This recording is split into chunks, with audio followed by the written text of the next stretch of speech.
I've preached about this game before, and I'm going to do it again because I just feel like this game doesn't get enough love. I absolutely adore this game. It is an absolute staple of my childhood. This game's got aliens, they've got giant monsters, collapsing skyscrapers.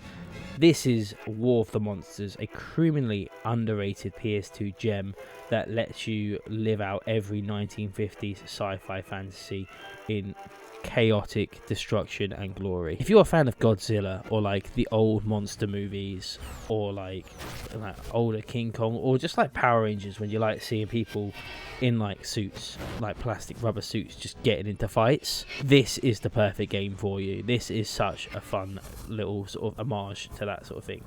Released in 2003 by Incognito Entertainment, which are the same people that brought you Twisted Metal Black, War of the Monsters is a 3D arena fighter where you play as gigantic kaiju and robots beating the bolts out of each other across fully destructible cities. There's so much in these cities as well, like each one has its own sort of like environmental thing. I remember there's one like place that has like earthquakes and things like that. You can blow up a volcano, loads of little things. I'll get to actual gameplay footage. I just love this intro cinematic quite a lot. But yeah, there you go, War of the Monsters.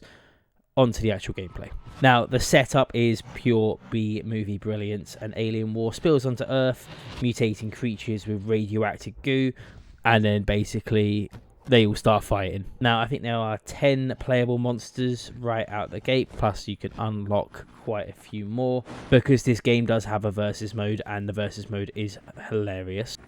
All the characters in this are sort of loving parodies of classic kaiju or sci-fi tropes. You've got Konga, who's clearly King Kong, Torga, who's a radioactive lizard, that's definitely Godzilla, Ultra V, who's a giant robot superhero, and Praetor, I think that's how you pronounce it, who is a giant mutated praying mantis. They're kind of like your box art characters, but there's a load of other ones. There's like a tiki head, there's loads of cool creatures like that. I feel like there's a few dragons in this game as well, and one creature that's made out of complete electricity.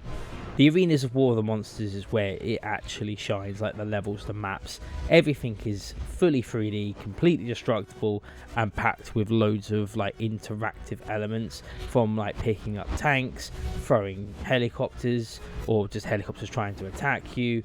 Hazards like I mentioned, volcanoes, collapsing towers, earthquakes. Fighting in a city will result in completely leveling the city. If you fight in one of the oil refinery levels, everything gets set on fire. And in Las Vegas, there's a map that's like the Las Vegas Strip, you'll see it in a minute, just completely levels it, and the military turn up and everything. Now, you can have a single player story mode where you just take a monster of your choice through arcade sort of tower. If you think of Mortal Kombat Tower, you're just fighting each individual sort of other character at different levels, but they are all complete with these ridiculously cheesy cutscenes. But the magic really lies in the split screen multiplayer in this game, which is hilarious constantly. There's nothing more fun than picking up your mate and throwing them into a building like that. Combat is very simple in this game. You have punch, you have kick, you have grapple, and you use energy for special moves. You can get a sort of like ultimate move. You just press like triangle and square together, and I think it just like attacks, does its ultimate move, which is that little red orb you just saw. This game really has everything. It even has like giant monster romance, but I'm not going to say much more than that. You just have to play it. War of the Monsters really nails this like 1950s American drive-in movie vibe. All of the loading screens in this have these really cool pulpy movie poster menus, and the soundtrack is very theremin heavy and grainy filter effects. It just looks really cool and oozes like low budget sci-fi. All in all, this is not just a game, it's a love letter to the entire creature feature genre. Now, one of the most outrageous things to me is this game never got a sequel. It wasn't a huge seller back in the day, but War of the Monsters has aged like a radioactive wine. It's still an absolute blast to play. Co-op is still great. You don't have to think too much. The controls are tight, but they're not hard to master. And there's still nothing funnier to me than throwing a train at someone.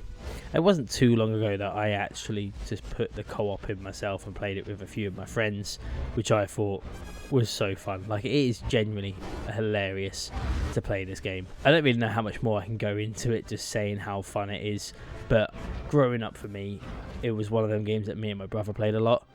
And it's one of them games where you come up with games within a game. I don't know if many people did that as a kid.